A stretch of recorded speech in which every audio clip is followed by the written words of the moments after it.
Salut à tous, on se retrouve pour une petite review de la saison 3 de Wakfu. Et ce coup-ci, nous allons parler des épisodes 8 et 9, diffusés hier. Oui, j'ai un jour de retard. Comme d'hab, je vais spoiler. Il est donc préférable d'avoir vu les épisodes. Et je rappelle qu'ils sont disponibles en replay sur le site de France 4. Donc si vous ne les avez pas déjà vus, regardez-les avant ma vidéo. Sinon vous allez rien capter. Les formules d'usage étant faites, en avant! Dans ces épisodes, le groupe de Yugo a traversé l'étage du dieu Enutroph, où Ruel a enfin eu son moment. Les flashbacks où on le voit avec sa femme étaient émouvants, et on éprouve de la peine pour ce vieux radin. Quand on y pense, c'est normal qu'il y ait sa femme dans la tour, puisqu'elle nous avait déjà été présentée lors d'un flashback dans l'épisode 3. Après nous l'avoir introduit, les scénaristes allaient forcément faire quelque chose du personnage. Les embrouilles entre Yugo et Amalia continuent, et on sent qu'un certain parallèle est fait avec l'histoire de Ruel. Et oui, Yugo est en train de passer à côté de la femme qu'il aime, un peu comme Ruel l'a fait. Et on a vu lors des flashbacks de l'épisode 3 que sous son masque de radin, le vieil Enutroph regrette. D'ailleurs, Ruel aurait pu donner ce conseil à Yugo lorsqu'ils se sont parlé. Mais ce n'était déjà plus Ruel. L'idée qu'il soit remplacé par un espion est vraiment bonne, car ça va bien foutre la merde dans le groupe. Et j'ai adoré comment ça a été mis en scène. D'abord, on a des scènes où la copie interagit avec les héros, et ensuite seulement on nous révèle que c'est un imposteur. Et comme le spectateur vient de se faire berner, il pardonne plus facilement au héros de tomber dans le même piège, ce qui rend la situation plus crédible. Si on avait su dès le début que Ruel s'était fait remplacer, on aurait trouvé Yugo débile de pas arriver à le deviner. Alors que là, c'est bien fait, rien à redire. Mais ce que je me demande, c'est comment la fratrie compte faire de Ruel le dieu Enutroph. Faut pas que la personne soit un demi-dieu, ce serait le cas de Ruel. Mais c'est à l'étage Sadida que la copie de Ruel a commencé à faire un bon travail de sape.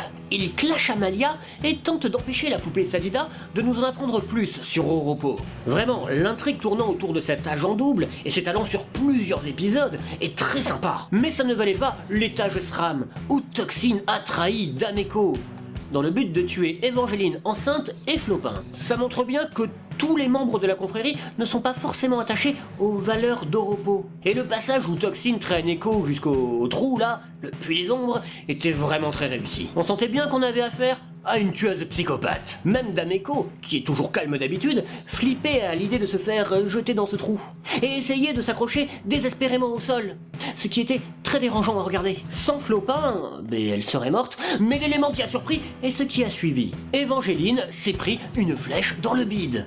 Ça, je m'y attendais pas. Normalement, les femmes enceintes sont protégées par le scénario.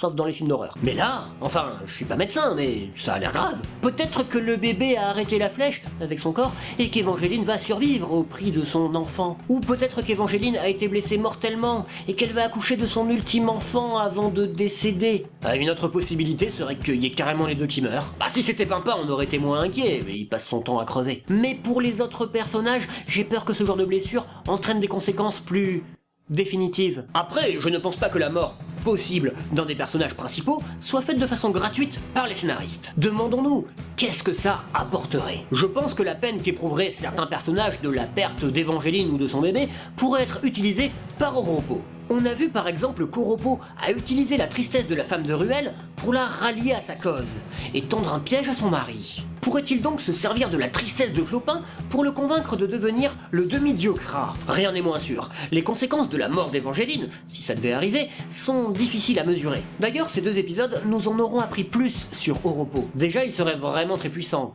Plus que ce que je croyais, puisqu'il serait carrément craint des demi-dieux composant la fratrie. Dans les épisodes précédents, il disait qu'il s'inquiétait des motivations des autres membres de la fratrie. Personnellement, je pensais qu'il craignait d'être vu comme une sorte d'idole. En fait, il craint plutôt que les autres membres le suivent par peur, et non pas par conviction. D'ailleurs, plusieurs théories ont émergé sur ce mystérieux personnage, et on peut se demander pourquoi est-il masqué? Le but est-il de cacher son identité au spectateur ou au personnage? Je ne pense pas qu'il soit un personnage que les spectateurs connaissent. Genre, c'est pas le roi Sadida. Alors, le but de cette mise en scène serait de cacher son identité aux autres personnages, qui eux le reconnaîtraient. Par exemple, dans Senseiya, si le grand Pop a un masque, c'est pour cacher le fait qu'il est le chevalier des Gémeaux. Nous, les spectateurs, on ne connaît pas ce personnage, donc on s'en fout qu'il soit masqué. Mais pour les autres personnages, ça change tout, car ils le reconnaîtraient. Donc, dans la mise en scène, cette information est surtout cachée aux personnages, et pas trop aux spectateurs. Avec Oropo, c'est peut-être un peu pareil. Bon, il y a des théories qui disent que ce serait Yugo du futur, d'autres Yugo du passé, et encore d'autres, le bébé d'Evangeline du futur. Je crois que les gens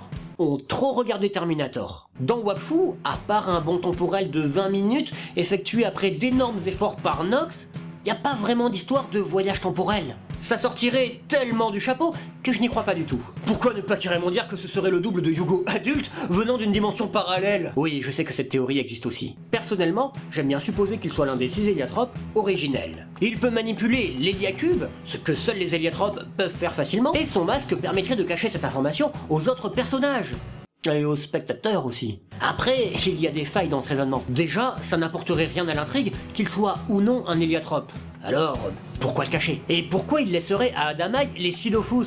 Après tout, si Yugo pouvait les manipuler, et Koropo est bien un héliatrope, alors il pourrait s'en servir directement. Mais bon, inutile de se prendre la tête, puisque nous aurons toutes nos réponses la semaine prochaine. Donc c'était des gros épisodes, qui sont même parvenus à rendre la romance Yugo-Amalia pas mal. Et le cliffhanger sur Evangeline nous tient bien en haleine. Alors je vous dis à la semaine prochaine, pour la fin de la saison.